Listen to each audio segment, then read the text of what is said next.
welcome back to my channel and YouTube diaries.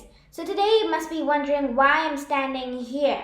So this is the entrance of Nan Lian Garden, and this is a Chinese classical garden which opened in 2006.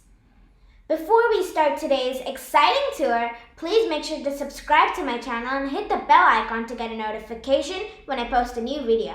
And if you like this video, please share with your friends and families. Let the journey begin.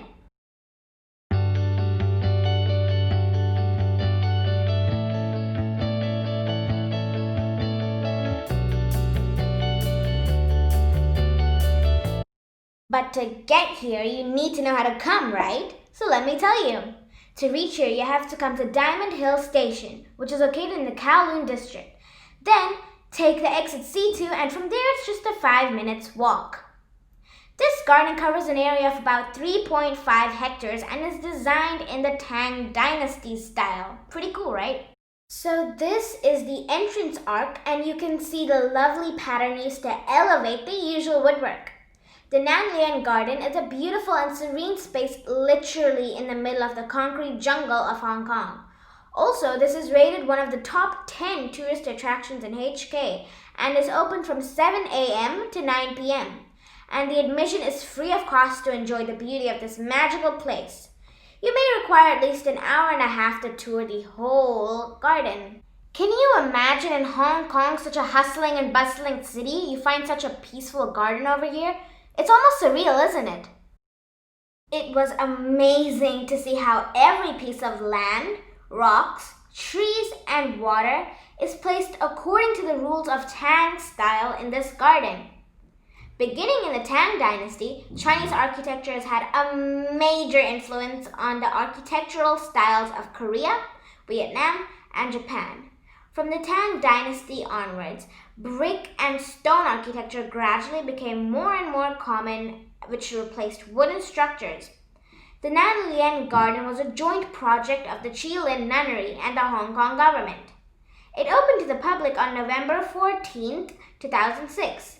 As in traditional Chinese gardens, all elements are carefully arranged to create a perfect balance with the nature and the lovely environment. Now here we are at the Pavilion of Absolute Perfection. The octagonal pavilion stands in the middle of an octagonal-shaped pond, which symbolizes the name Absolute Perfection. The pavilion can be accessed by two perfectly similar bridges, the Z and Wu Bridge. The two arc bridges are built in a traditional way using the bright color of rainbow red and is made of timber, which is a symbol of Tang-style architecture since it uses the concept of wood. Although the location of the garden is in urban Kowloon, this is a truly beautiful, colorful, and scenic place with a tranquil and serene atmosphere. Whilst there are plenty of high-rise buildings in the backdrop of the garden, the distant view to the north is of the scenic mountain ranges. Noise barriers shield the gardens from the sound of traffic outside the garden. You can also see the waterfall, of which the sound is like a lullaby to your mind. And they also play Chinese classical music, which really puts you into the zone. The garden is designed in a one-way circular route manner so that we can see two water ponds, the Lotus Pond and the Blue Pond. We can see a lot of trees, the Chinese timber architecture gallery, and the pine path.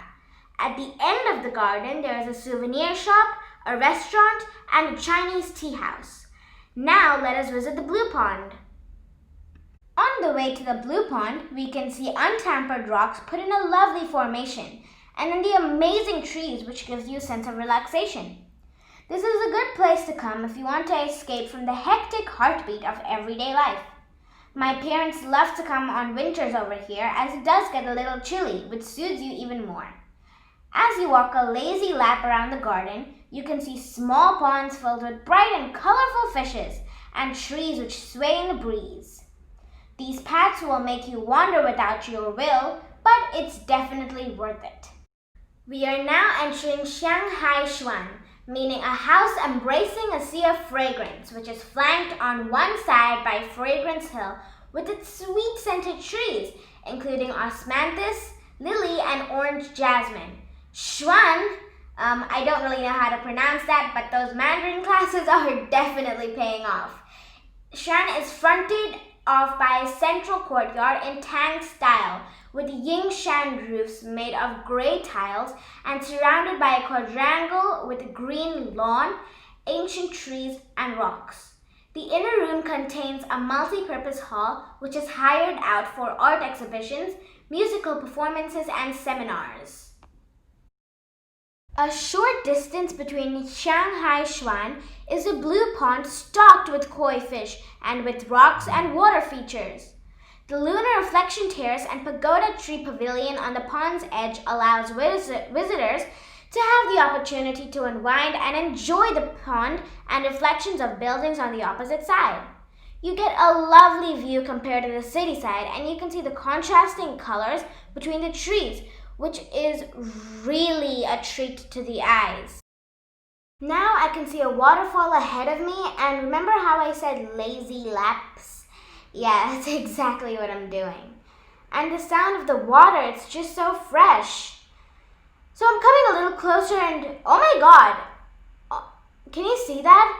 Under that waterfall is actually a restaurant. Let me try to get a spot over there. Here we come to another water feature of the Nan Lian Garden. This is a mill and silver strand waterfall. Usually the restaurant gets a little full and they only serve vegetarian food as they practice Buddhism. And next to the waterfall, you can see a water wheel, and it's just amazing in size. So actually, if you see this waterfall, it's an artificial waterfall, and it's a really nice idea because inside there's actually a restaurant. And over here you can also see a really good water wheel. Well, it doesn't really do anything, but yeah, it's pretty cool.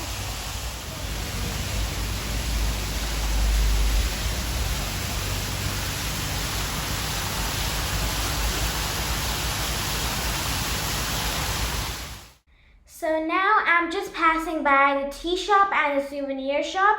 The tea shop where you can get some light drinks and refreshments just to, cool yourself down. And you can also pass by the gift shop so that you can take some souvenirs with you to remember your memorable trip. And speaking of a memorable trip, this has certainly been one for me.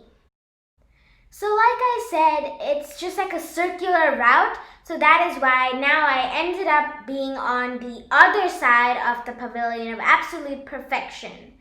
And you can see how the greenery of the trees becomes one with the bright red rainbow of the stairs, of the bridge, and then that golden color of the pavilion.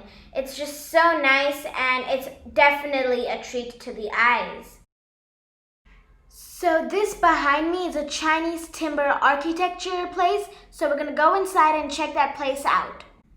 The timber architecture gallery is impressive. It includes jaw-dropping scale models of ancient buildings from throughout China. The design follows the ancient rules of Chinese architecture and feng shui principles. In constructing the buildings, no nails were used.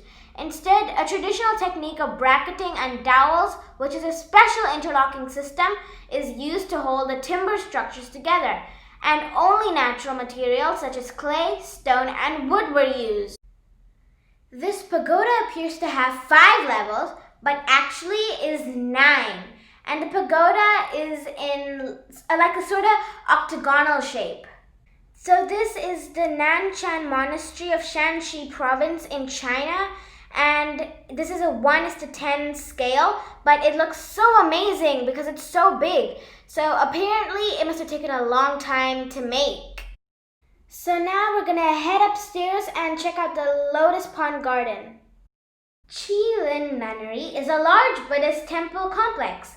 It was founded in 1934 as a retreat for Buddhist nuns, and then again was rebuilt in 1998, following the traditional Tang Dynasty architecture. In the first courtyard of the nunnery is a Lotus Pond Garden. The garden features beautiful water lilies, 4 ponds, and the bonsai trees. The pots into which the trees are placed are decorated with intricate carved designs. The garden is a place of peace and tranquility. One of the interesting features of the Lotus Pond Garden is a water spout in the shape of a dragon's head. In China, the dragon is a symbol of terrestrial and celestial power. An ancient Chinese myth tells us that the dragon controls the rain. Lotus flowers were used in the pond because they are representative of purity. The temple halls have statues of the Sakai Muni Buddha, Guan Yin, and other bodhisattvas. These statues are made from gold, clay, wood, and stone. Now, they don't allow us to take photos or videos of the really beautiful gold carvings, so unfortunately I can't show you how great the carvings are. So I'm really sorry about that, but hey, I don't make the rules. So we have come to an end of today's video, and I really hope that you enjoyed coming to Nan Lian Garden with me, and I really hope that you enjoyed the experience. And also, please do write in the comments below if you've ever been here or just your favorite part of the video, and I would love to see them. Also, I would really appreciate it if you took your time to subscribe, like, comment, and share with your friends. So, till then, signing off, and YouTube Diaries. Or should I say, 再见.